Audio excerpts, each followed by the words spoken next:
And another concept you see a lot is just the process and focusing on the process and not as much about winning.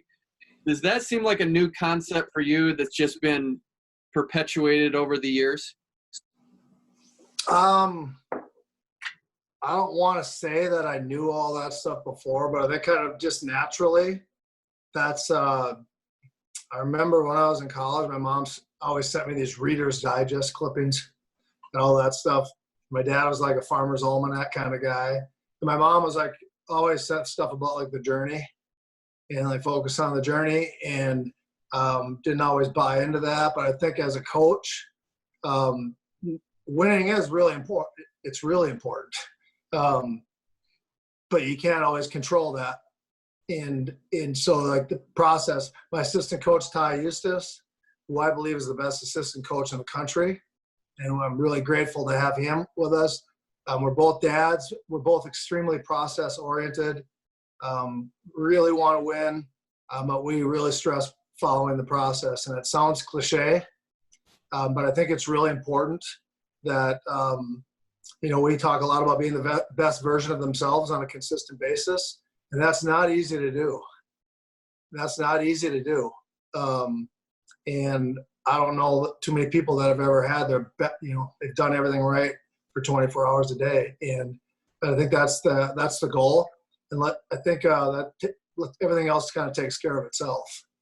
And one of the things I think that kind of mentality helps is, when they're evaluating their stuff, we used to, like back in the day when we'd wrestle a lot of Division I competition, especially in open tournaments, you can have a great effort, but the guy took third in Division I.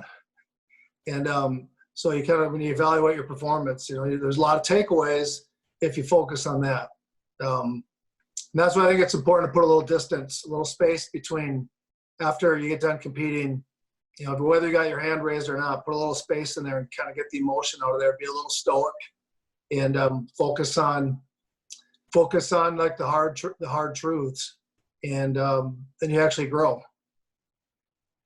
You just said Tyeustis is the best assistant coach in the country. Why do you say that? I think he cares. First of all, I think he cares. I know a lot of coaches do, but I think he cares a lot about the individual journey. Every single one of our guys has a journey. We're part of it. We want to get guys that have high expectations in their journey, and I think he supports that 100%. Yeah, he supports that 100%. I've seen him behind the scenes.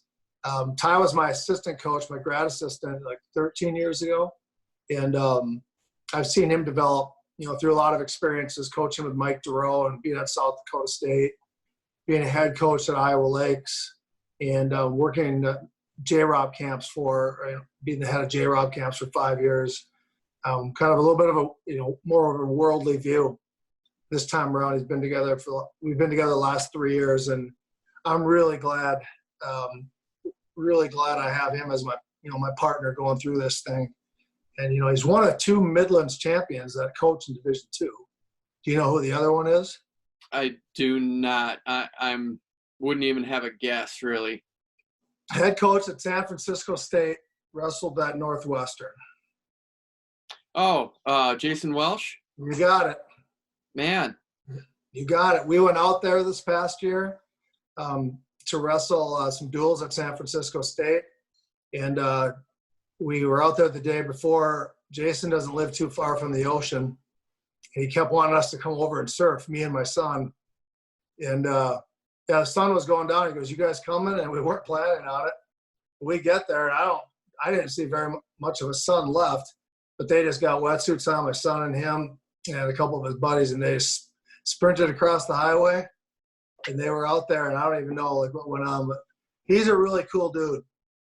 I really like him. He's one of the more interesting coaches in Division II.